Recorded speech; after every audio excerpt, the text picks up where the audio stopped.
The first time Keaton saw Pacino, the air itself seemed to pause, as if the world understood something irreversible was about to begin. The rehearsal hall smelled of varnish and burnt coffee, flooded with the kind of California light that exposes everything it touches. She had come in early, script in hand, hair tied back, trying to look like she belonged among people younger, louder, hungrier. Then the door opened and he walked in. Pacino carried himself the way a question enters a room. Quiet, dangerous, certain it will be answered.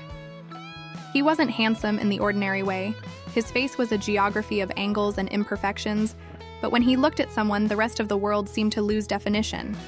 The director introduced him as the new lead from New York, a theater man with a reputation for refusing to fake anything. Keaton already knew who he was. Everyone in the industry did. She had promised herself she wouldn't be impressed. Yet when he turned toward her and smiled, it felt like recognition rather than introduction. They read together for the first time that afternoon. The script was a modest love story about two broken people trying to rebuild themselves through each other. But something happened between their lines. Her heartbeat began sinking to his pauses. His eyes lingered on her long after the dialogue ended. When the director yelled cut, no one in the room breathed. It was chemistry so natural it frightened them both. Later, outside, he asked if she wanted to get coffee. She almost said no. Experience had taught her that on-set flirtations fade faster than Polaroids, but he waited with such disarming patience that she said yes. At the cafe, across the street, they talked until closing time. About art, about fear, about what fame does to the human voice. He told her that acting was the only place he felt honest, and she laughed because she'd said the same thing to a mirror once. By the time they left, the city was wrapped in fog, and something wordless had already formed between them. They didn't touch. They didn't need to. The connection was cellular. Filming began 2 weeks later. It was a small production, one of those passion projects where the crew survives on ambition and instant noodles.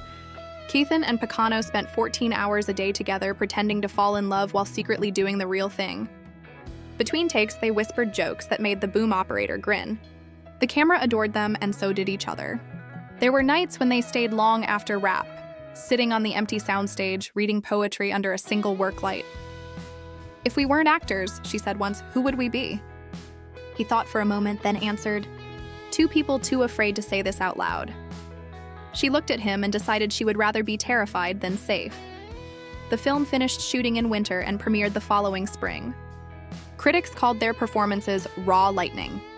Overnight, they became Hollywood's favorite rumor. Interviewers asked about their on-screen chemistry, and they replied with smiles that lied just enough to keep the story alive. Within months, they were inseparable, attending festivals, disappearing from parties together, living in an apartment barely big enough for their ambition. They fought about everything, scripts, egos, toothpaste caps. But every fight ended the same way, with silence heavy enough to turn into laughter, then into kisses that erased language altogether. Success, though, is a jealous god. Pacino's career exploded first. Offers from major studios, talk of Oscars, late-night phone calls with agents who spoke in percentages. Keaton, meanwhile, found herself typecast, the intelligent woman behind the brilliant man. She loved him too much to resent him, until she realized love could not survive in someone else's shadow. When he left for a 6-month shoot in Europe, she told him she would visit. She never did. He called often at first, then less. Distance stretched like a rubber band waiting to snap. Months later, when he returned, they met at a wrap party full of people who pretended to know them. He was thinner, louder, more magnetic. She was cautious, radiant, exhausted. They danced, they argued. They ended up on the balcony where the city lights looked like applause frozen mid-clap. "We're different now," he said. "We were always different," she replied. He reached for her hand, but she pulled away. For a second, they stood in the kind of silence that means everything is over, but no one wants to speak the ending. Yet endings in Hollywood are never final. 2 years later, another director paired them again, an intentional spark meant to ignite box office magic. On camera, their characters destroyed each other beautifully. Off camera, they barely spoke until the night the set lost power and they found themselves alone under emergency lights. He apologized first, voice trembling. She forgave him, not because he deserved it, but because forgiveness was the only way to touch him without breaking. They made love that night like people trying to remember a language they once knew fluently. When the film released, critics called it too intimate to be fiction. Audiences wept. The studio sent flowers. But real life had already resumed its slow unraveling. He chased roles that consumed him. She turned to directing, searching for control in a business built on illusion. They saw each other in headlines, at award shows, in the rear-view mirror of memory. Every few years, fate would arrange a coincidence, a gala, a charity event, a funeral. Their eyes would meet and time would fold back into itself. Once, after a particularly public argument, a reporter asked if they were still in love. Keaton smiled and said, "Some stories don't need sequels to stay alive." They met not under the soft glow of fate, but under the blinding lights of a Hollywood set, two strangers caught in a director's vision and a studio's demand for chemistry that could sell millions of tickets. Keaton was already a name whispered through the industry, sharp, graceful, impossible to ignore, the kind of actress who made audiences ache without understanding why. Pacino was her opposite, the storm to her calm, a man who moved through scenes like he had lived them long before the cameras rolled. When their eyes met for the first time, the entire crew seemed to vanish. In that instant, something older than time began to pulse between them. Not love yet, but the promise of it. During rehearsals, their conversations lingered longer than necessary. He'd tell her she was too precise, too controlled, that real art came from letting go. She'd tease him for hiding behind his rebel persona, for pretending not to care.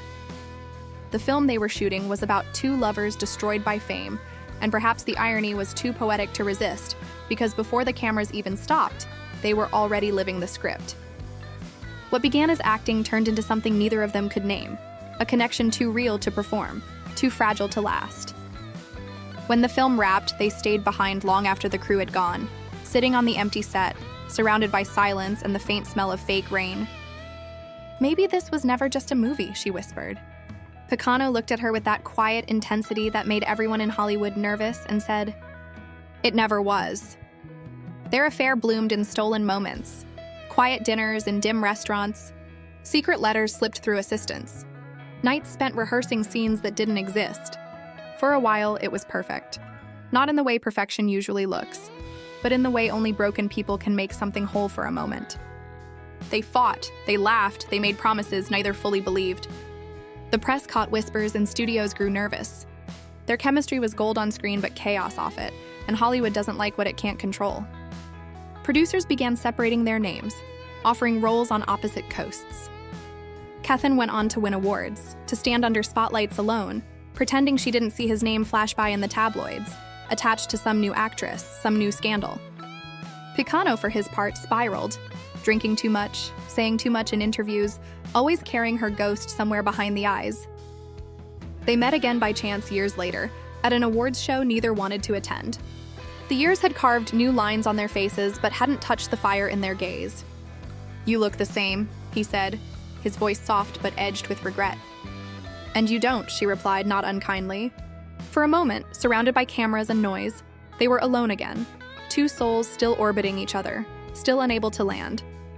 That night, they talked until dawn in the back of a limousine parked in some forgotten alley, and for those few hours, time folded in on itself. "We were good together," she said. "We were real," he answered. "That's rarer." They kissed one last time, knowing it wasn't forever, but refusing to call it goodbye. Years slipped away, and Hollywood changed, as it always does. Keaton aged gracefully, taking on roles that mirrored her life, women who had loved deeply and lost quietly. Pacino disappeared for a while, rumored to be living somewhere in Italy, painting and drinking cheap wine. When the news of his illness came, she found out like everyone else. A brief mention in a trade paper, a photograph of him looking frail but still defiant. She flew to see him without thinking, her assistant begging her to rest, to reconsider. But some things are bigger than reason. When she saw him, lying in a small, sunlit room overlooking the sea, he smiled the same way he had decades ago. Half warmth, half mischief. "You came," he whispered. "You didn't give me much choice," she tried to joke, but her voice cracked. They spent 3 days together talking about everything and nothing. Old films, missed chances, people who never understood them. He told her that he had never stopped watching her movies, that every time she looked into the camera, it felt like she was looking back at him. On the last night, as the sea breeze carried the scent of salt and rain, he asked, "Do you think we could have made it work if things were different?" She didn't answer. She just held his hand and whispered, "We did make it work." just not in the way the world understands. He passed away a few weeks later. The call came while she was filming a scene. A love scene, of all things. The director called for another take, and she said she needed a moment. She walked off set, stood under the harsh studio lights, and let herself cry for the first time in years. Months later, when the film premiered, the audience wept without knowing why. There was something raw in her performance, something real. She had poured every memory, every ache, every unsaid word into that role. Afterward, she disappeared from public life for a while, retreating to a quiet house in the hills. People speculated, as they always do. Some said she was writing, others that she had gone mad. In truth, she was doing neither.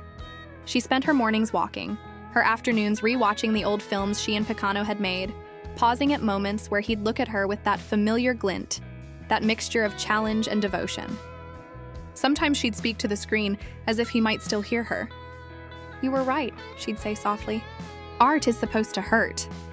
In the stillness of those evenings, she realized that their love had never truly ended. It had just changed forms. It had moved from their bodies to their work, from their days to their memories, from something lived to something eternal. Hollywood forgot, as it always does, but she never did. And maybe that was enough.